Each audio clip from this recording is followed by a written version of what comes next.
história. Então, assim, eles foram extremamente acolhidos, né? E criou-se laços, assim, muito profundos de amizade. Então, tem aquela coisa, tem males que vêm para bem, tem situações que a gente passa, né? Que você pensa, caramba, meu, por que que Deus permitiu eu passar por isso, né? Mas os melhores marinheiros são forjados nas piores tempestades, né? Então, e tem tempestades também que vão te levar para praias que você jamais chegaria se não tivesse passado pela tempestade.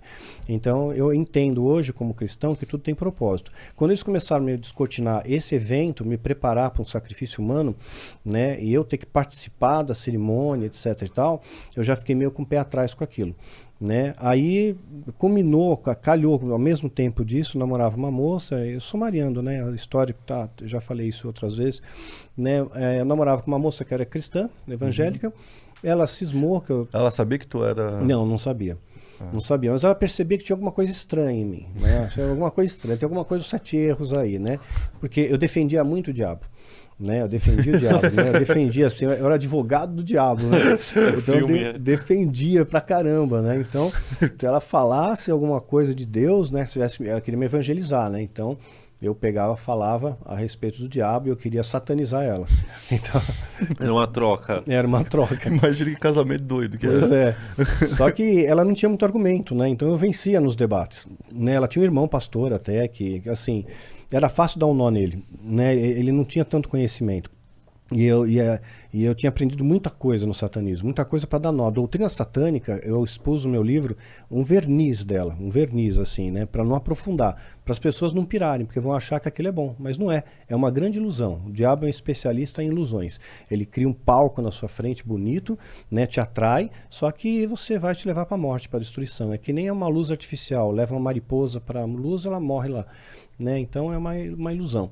E nesse inteirinho ela marcou com um pastor, né, para orar por mim, tal. Aí eu fiz um feitiço contra ele, né, para ele não ir ao encontro. Ele não foi, né, o meio do filho dele sofreu um acidente, né. Aí nada para machucá-lo, eu só queria impedir que ele fosse, né. Aí ele marcou uma segunda vez, né, fiz o feitiço novamente para causar um dano nele, né, que um dano que fosse nele. Aí ele bateu o carro, deu perda total no carro, mas ele saiu inteiro, ele saiu ileso, assim, não teve nada grave, teve escoriações leves, né?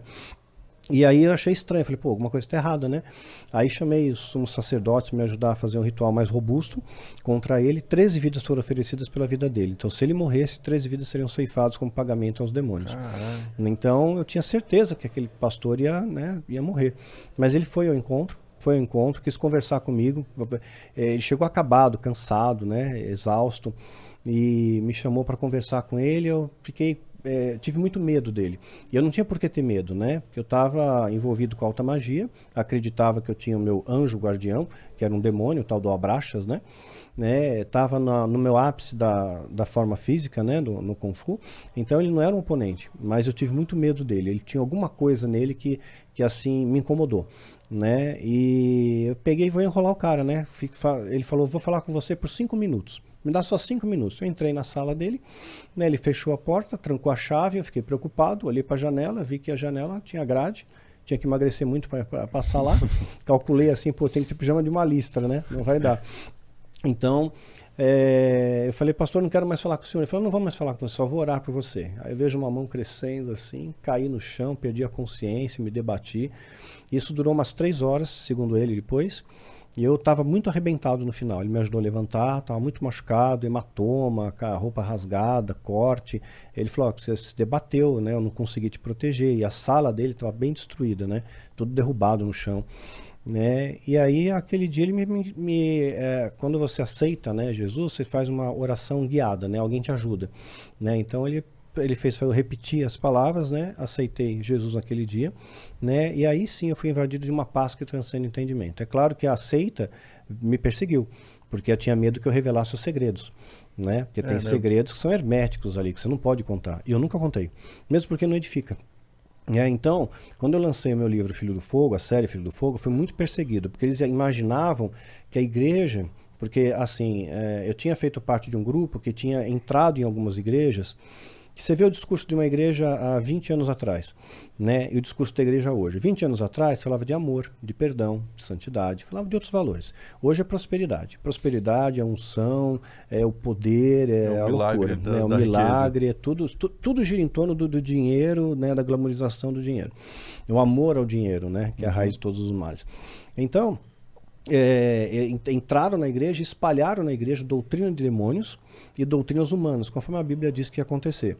E isso trouxe vaidade para o coração de muitos pastores, né? Muitos pastores foram vaidosos com isso, né? Você chega aí, você é o cara, né? Dá um dinheiro para ele, né? Então você comanda a igreja, não é mais o pastor que comanda, é uma outra pessoa que está por trás que está financiando o pastor virou um boneco ali, né? Financiado com dinheiro e ele fala o que os caras querem que ele fale.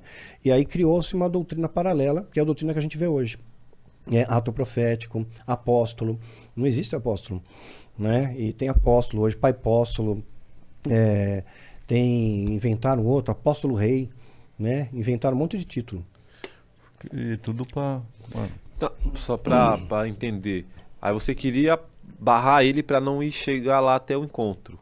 Isso. Aí tipo, ele foi, quisesse, ele chegou. Mas se você quisesse que ele não chegasse para tirar a vida dele, tinha que dar 13 vidas pro diabo, é isso? Na verdade, seria o diabo receberia posterior.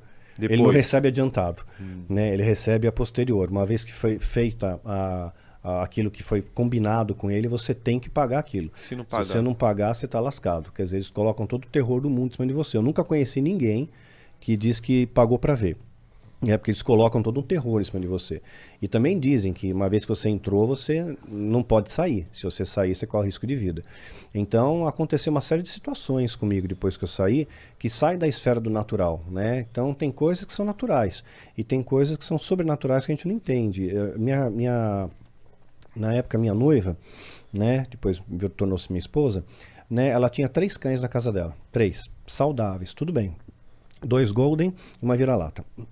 Saudáveis, tudo bem, tudo fofo, e de repente tocou o telefone lá. Essa foi uma das vezes, eu narro na narrativa Filho do Fogo, né?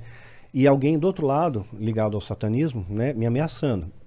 Nós vamos te matar, né? Ou você volta ou a gente te mata, né? Então eles tinham receio que quando eu publiquei Filho do Fogo, que a igreja fosse ter assim, puxa, existem satanistas, implantaram em nosso meio tudo isso que a gente está fazendo hoje.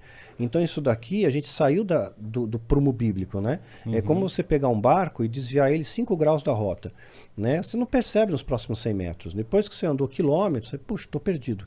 Então foi isso, foi um pequeno desvio de rota, né? Então eles estavam preocupados que a igreja fosse despertar e fosse corrigir o rumo. Só que isso não aconteceu. Então, nesse daí, me aliviaram um pouco pro meu lado. No entanto, a ameaça sempre continuou no sentido de eu não revelar os segredos, né? Porque tem segredos bem herméticos, tem a chave de Salomão, a clavícula de Salomão, tem livros secretos que você só pode copiar, não sai lá de dentro, né? Eu queimei tudo depois que me converti, para não ter rabo preso com nada, né? Então, ligaram para mim e falaram, nós vamos matar você. Mas antes, a gente vai mostrar como você está vulnerável. Você acha que tem alguém te protegendo? Porque quando eu me converti, me ensinaram na igreja que os anjos me protegem, que eu estou guardado e tudo mais. E eu falei, não, mas os anjos estão me protegendo. E eles riram na minha cara e falaram, vamos ver se está te protegendo mesmo. E coincidentemente, quer dizer, aí que sai da esfera do natural, os 3 cães morreram na mesma noite. Não deu tempo de chamar o veterinário, né? Um começou a passar mal, o outro também, de manhã os 3 estavam mortos. Então, você pode imaginar 1000 coisas, né? A veterinária que veio depois, né, dar uma olhada, que chegou tarde, era bip, era pager, não tinha celular. Então, você mandava uma mensagem pelo bip, né? Pelo pager. E quando a veterinária tomou ciência e já estavam mortos, ela olhou pela língua, né, pela coloração da língua, se foi envenenamento, falou, não foi envenenado. Mas ela não soube explicar a causa da morte. Provavelmente, né? Foi um feitiço que eles lançaram. Provavelmente um feitiço. Aí depois, no outro dia, eles ligaram de novo para mim.